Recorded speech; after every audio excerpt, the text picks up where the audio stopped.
രണ്ട് പെർസ്പെക്റ്റീവ്സ് ആണ് എൻ്റെ ഉത്തരം. കാരണം ഞാൻ ആസ് നമ്മളുടെ കൂടെയുള്ള ഒരു വ്യക്തിയുടെ ഒരു ജീവിതയാത്ര കുറച്ച് കാലമായി വിറ്റ്നസ് ചെയ്ത രീതിയിലുള്ള ഒരു ബ്ലഡ് റിലേഷൻ്റെ ഒരു പെർസ്പെക്റ്റീവ് ഉണ്ടാവും.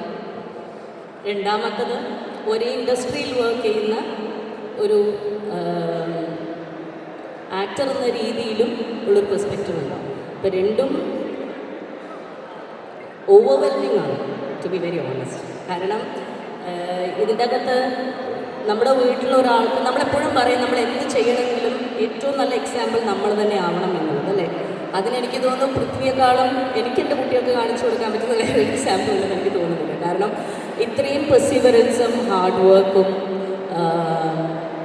ഇൻ്റലിജൻസും in all its best positive way ആ ഒരു ജേർണി നിങ്ങളെല്ലാവരും വിറ്റ്നസ് ചെയ്തതാണ്.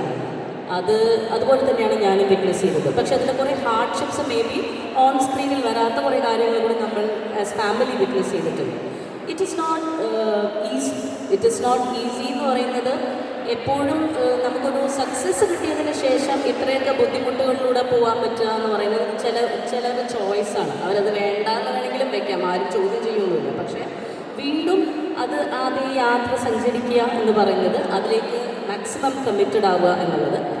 അപ്പം അതെല്ലാം നമുക്ക് പഠിപ്പിക്കുന്ന പാഠങ്ങൾ ഒരുപാടാണ്. In terms of an actor, artist, professional, or in terms of a person.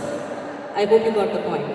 അപ്പോൾ വളരെ വളരെ സന്തോഷത്തോടു കൂടിയാണ് ഞങ്ങളെല്ലാവരും ഈ മൊമെൻറ്റ് ഹാൻഡിൽ ചെയ്തത്. എസ്പെഷ്യലി നമ്മുടെ വീട്ടിലൊരാൾക്ക് ഒരു സക്സസ് ഉണ്ടാകുമ്പോൾ നമ്മളുടെയും കൂടെ ഒരു വലിയ സന്തോഷമാണ്, അല്ലേ? ആൻഡ് ഇപ്പോൾ ആ ഒരു മൊമെൻറ്റിലാണ് ഞങ്ങളെല്ലാവരും ഉള്ളത്. Thank you so much. Prithviraj സാറിൻ്റെ ജയം മലയാള ഇൻഡസ്ട്രിയുടെ ജയം.